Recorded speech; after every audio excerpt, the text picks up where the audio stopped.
Everyone wants this lady to be Australia's next leader. One Nation and their supporters tend to use language like this. Everyone, Australians first. And it seems so inviting and so inclusive until you look at One Nation's voting patterns and the mindset behind their supporters. This video is simply a criticism of One Nation, although I am going to pull bits and pieces from Isaac's video just to give an example as to some of the talking points I'm going to discuss in this video. In no way, shape or form is this an attack on Isaac Butterfield as a creator. Again, I am just using his video as my example. She is a crazy right-wing lady. She's Australia's Trump. I think as a woman, I'm extremely nervous at this point in history because I look at people like Isaac with all their influence and all their power that they have from a large social media following, and I see him promoting Trump-style politics, and I see him promoting Pauline Hanson. Not too long ago, Isaac was talking openly about how he supports abortion rights for women, and I'm wondering, has his mind changed? Because you can't say that you support abortion rights and bodily autonomy for women and then promote Trump-style politics.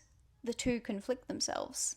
I think what a lot more people need to understand is that when you vote for a Conservative Party, you get everything that comes along with that. Not just zero migration and stronger foreign policies. You also get conservatism.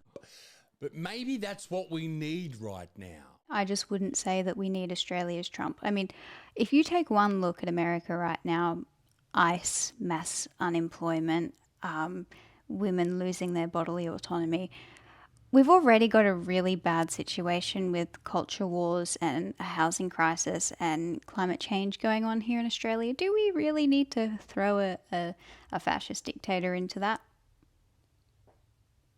Possibly not. This is Pauline Hanson, and over the past couple of months, the cries from the Australian public that they want her as the next Prime Minister have gotten louder and louder. Let me ruin everything straight away for everybody. She's not going to become Prime Minister unless she changes from that she's a senator, so she has to stop being a senator and go in the fucking upper house and lower house and over here and in the house and in the back shed to become the Prime Minister.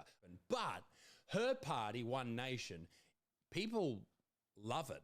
People who don't like Muslims and anyone from the Middle East in general tend to love Pauline Hanson.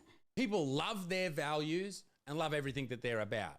Ever since the Bondi attack, this country has changed. Because Pauline Hanson is piggybacking off the Bondi shooting so that she can push her own racist ideology.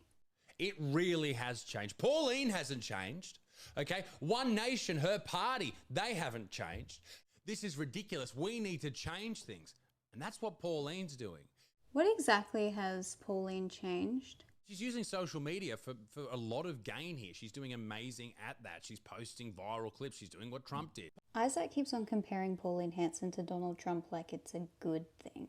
Let me make this very clear. She's said some fucking nutty shit over the years, some insane shit, and we're going to go through that, okay? She famously said in 1996 that Australia was under threat by being, quote, swamped by Asians, end quote. And in 2016, she said, well, quote, Australia's at threat of being swamped by Muslims, end quote. Now, a lot of people hear that and they think that she's a horrible piece of shit.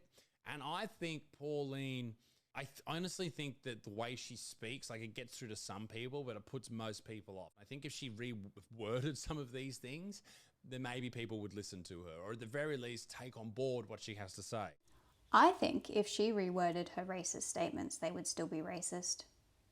Pauline is also known for famously wearing a burqa into Parliament twice. She wore these over laws that she wanted to pass banning these burqas throughout Australia. Now, that is an infringement on people's religious freedoms, and I think you should be able to wear a burqa if you want to. But I think when it comes to security, that makes sense. Like, if you're going through an airport, you have to take it off. That makes complete sense, and I assume you have to do that anyway. Pauline claimed that the outfit is oppressive and poses safety risks. So she wants to ban the burqa. Ever wonder why she hasn't pushed for the cross to be banned? For Jewish clothing to be banned? For Christian clothing to be banned? Why is she only targeting brown people's religions? It's almost as if she's racist. Yes, I and most people have a lot of questions. Is she right? Are the things she's saying correct? No. There. Pauline Hanson talks about housing, but voted against affordable housing. And in a recent podcast, spoke about how she doesn't think public housing should be used long term. God forbid an elderly or a disabled or a single parent wants to have a roof over their head, right? I think another question that we should definitely be asking is who is funding Pauline? Because yes, as a politician, you get paid, but there's a lot of money behind Pauline. We need to find out where that money comes from. I'm sure there's memberships. I'm sure there's, people are donating, like small, regular, run-of-the-mill people. But what about the big donors? The name you are looking for is Gina Reinhart. Gina, the self-made billionaire who loves Trump and funds One Nation. Gina. But there are negatives with Pauline, no doubt. There's divisive language. Maybe she focuses too much on the culture wars, all that type of shit, rather than governing or finding solutions. I can't be the only one that finds it interesting when One Nation supporters, particularly like Isaac, say, oh, maybe Pauline's what we need right now, and then go on to contradict themselves by saying that she focuses too much on culture wars rather than governing and finding solutions. What does that tell you? And I think whether you see her as a harmful person depends completely on where you stand in society, what city you live in, what country town you live in. That's what defines whether or not you think Pauline Hanson is good or bad. I think I struggle with the logic of this statement because if you look at it location-wise, I live in southeast Queensland in a town you would consider heavy One Nation supporters. But let's look at the facts. I'm a woman. I have Indigenous cousins. I'm a single mum. I am Gen Z. I am well below the poverty line. And I'm also priced out of the housing market. So I would argue that I lean more towards the Greens. It's a very odd way to box someone in as well to their political party via location. I think that speaks to a certain closed-minded energy that we get from a lot of One Nation supporters. Before I go, I wanted to put forth a little mathematical equation for you in regards to Pauline Hanson's and One Nation's housing plan to make housing more affordable. So they plan to get rid of 10 to 15% of the costs of housing. Wouldn't that be amazing? But except I live in southeast Queensland, for example, the median house price here is $700K. So what's 10% less of $700K? What's 15% less of $700K? Could you still afford a house after those deductions? So is One Nation really going to solve the housing crisis?